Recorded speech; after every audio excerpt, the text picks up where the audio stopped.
الحمد لله رب العالمين والصلاة والسلام على نبينا محمد وعلى آله وأصحابه أجمعين ومن تبعهم بإحسان إلى يوم الدين أما بعد. محترم مشاہدین، السلام علیکم ورحمۃ اللہ وبرکاتہ. آج کی اس نشست کا موضوع ہے بدعت صحابہ کرام کی نظر میں. بدعت کی مذمت اللہ کے نبی صلی اللہ علیہ وسلم نے بہت زیادہ کی ہے، اور ہم تمام لوگوں کو بچنے کا حکم دیا ہے، پوری امت کو بدعت سے ڈرایا ہے. اس لیے ایک مسلمان کو بدعت سے ڈرنا چاہیے اور نئی نئی بدعتیں ایجاد نہیں کرنی چاہیے، یا کوئی بھی بدعت نہیں نکالنا چاہیے، اس لیے کہ ہر بدعت گمراہی ہے اور گمراہی کا ٹھکانہ جہنم ہے. حضرت عائشہ رضی اللہ عنہ کے بھائی عبد الرحمن کے گھر اولاد نہیں ہوتی تھی، تو گھر کی کسی عورت نے نظر مانی کہ اگر عبد الرحمن کے یہاں بچہ پیدا ہوا تو ہم عقیقے میں ایک اونٹ ذبح کریں گے. اس پر سیدہ عائشہ رضی اللہ عنہ نے فرمایا لا بل سنہ افضل عن الغلام شاتان مکافآتان وعن الجاریہ شات. یہ مستدرک حاکم کی صحیح روایت ہے. نہیں بلکہ سنت ہی افضل ہے، اور وہ یہ ہے کہ لڑکے کی طرف سے 2 بکریاں اور لڑکی کی طرف سے 1 بکری کافی ہے. یعنی عقیقے میں اونٹ نہیں بلکہ سنت بکرا بکری یہ سب ذبح کرنا چاہیے، یہ دینا چاہیے. اونٹ کی سنت عقیقے میں نبی سے ثابت نہیں ہے. تو یہاں پر حضرت عائشہ رضی اللہ عنہ نے ان کو ایک طریقے سے نصیحت کر رہی ہیں کہ جو سنت ہے اسے اختیار کرنا چاہیے، سنت کے علاوہ دوسری چیزیں نہیں اختیار کرنا چاہیے. اسی طرح سے سنن دارمی کے اندر ایک روایت ہے جس کی سند حسن درجے کی ہے.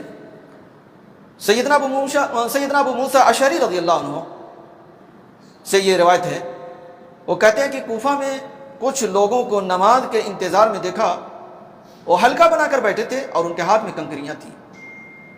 ان میں سے ایک کہتا 100 بار لا الہ الا اللہ پڑھو تو 100 بار لا الہ الا اللہ پڑھتے. پھر وہ کہتا 100 بار تسبیح پڑھو تو 100 بار تسبیح پڑھتے.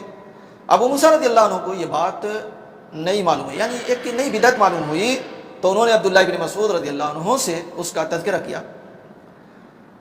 آپ رضی اللہ عنہ ان کے پاس گئے اور ان سے دریافت کیا کہ یہ کیا ہو رہا ہے.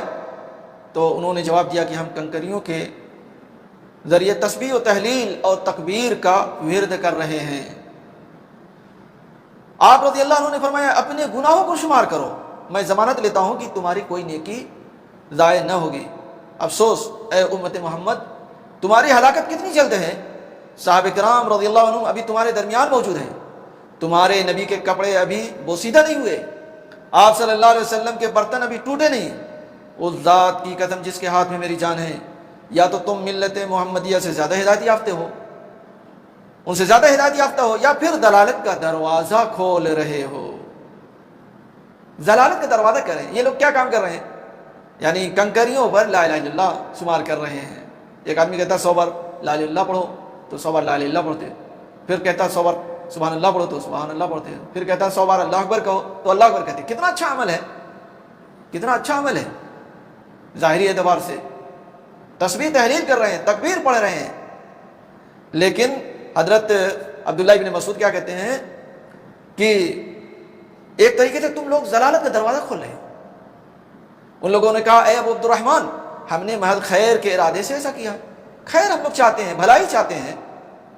تو آپ رضی اللہ عنہ نے فرمایا کتنے ہی خیر کے چاہنے والے خیر کو نہیں پاتے، خیر کے چاہنے والے خیر کو نہیں پاتے. اگر اس حدیث کو سامنے رکھا جائے تو آج ہمارے سماج اور معاشرے کی کتنی بدعتیں نکل جائیں گی، جس کو لوگ بہت اچھا سمجھتے ہیں، دلیلیں دیتے ہیں. بھئی یہ بھی تو کر رہے تھے کہ یعنی چھوٹی چھوٹی کنکریوں پر تسبیح گن رہے ہیں جیسے انگلیوں پر تسبیح گنا جاتا ہے، لیکن ایک حلقہ بنا کر کے ایک نیا طریقہ اپنایا. ایک آدمی کہتا ہے 100 بار تسبیح، 100 بار تکبیر، 100 بار تحلیل. تو ایسے لوگ کرتے تھے، دیکھنے والوں کو اچھا لگتا تھا. لیکن کیا کہہ رہے ہیں عبداللہ بن مسعود؟ روک رہے ہیں، ان کو منع کر رہے ہیں، اور یہ لوگ دلیل دے رہے ہیں کہ ہم تو خیر کے ارادے سے کر رہے ہیں. تو آج دیکھ لیجیے ہمارے سماج اور معاشرے میں کتنے عمل خیر کے نام پر کیے جا رہے ہیں اور دین میں نہیں ہے. تو آپ فرماتے ہیں، عبداللہ بن مسعود رضی اللہ عنہ فرماتے ہیں کتنی خیر کے چاہنے والے خیر کو نہیں پاتے. اللہ کے رسول صلی اللہ علیہ وسلم نے ہم کو بتایا ہے کہ قوم قرآن کو پڑھے گی وہ ان کے حلق سے نیچے نہیں اترے گا۔ اگر دیکھا جائے تو آج کتنے لوگ ہیں قرآن کو پڑھتے ہیں لیکن عملی اعتبار سے کچھ نہیں ہے، عمل نہیں ہے، قرآن پڑھتے ہیں عمل نہیں ہے، عمل نہیں ہے، عمل میں کورے ہیں، اور قرآن خوب زبان ٹیڑھی کر کے ادھر سے ادھر سے پڑھیں گے، لیکن ان کو سنت کی کوئی بات بتاؤ تو کہتے نہیں تو ہمارے مسلک کے خلاف ہے، ہمارے امام کے خلاف ہے، ہمارے مولانا اس کے خلاف بولتے ہیں، ہم نہیں مانیں گے۔ تو قرآن تو پڑھتے ہیں، سجانے کی کوشش کرتے ہیں، لیکن عمل نہیں ہے، وہ قرآن ان کے حلق سے نیچے نہیں اترتا۔ اللہ کی قسم مجھے نہیں معلوم، شاید ان میں سے اکثر لوگ تم ہی میں سے ہوں گے۔ یہ سنن دارمی کی روایت ہے۔ تو میرے بھائیو دوستو، ہمیں ان سب چیزوں سے یعنی ان بدعت کے کاموں سے بچنا چاہیے، دور رہنا چاہیے۔ اللہ تعالیٰ سے دعا ہے کہ اللہ تعالیٰ ہم تمام لوگوں کو بدعت سے بچائے، اور جو سنت ہے، جو نبی کا طریقہ ہے، اس پر ہم لوگوں کو چلنے کی توفیق عطا فرمائے، آمین۔ وآخر دعوانا الحمد للہ رب العالمین، وصلی اللہ علی نبینا محمد وعلی آلہ واصحابہ۔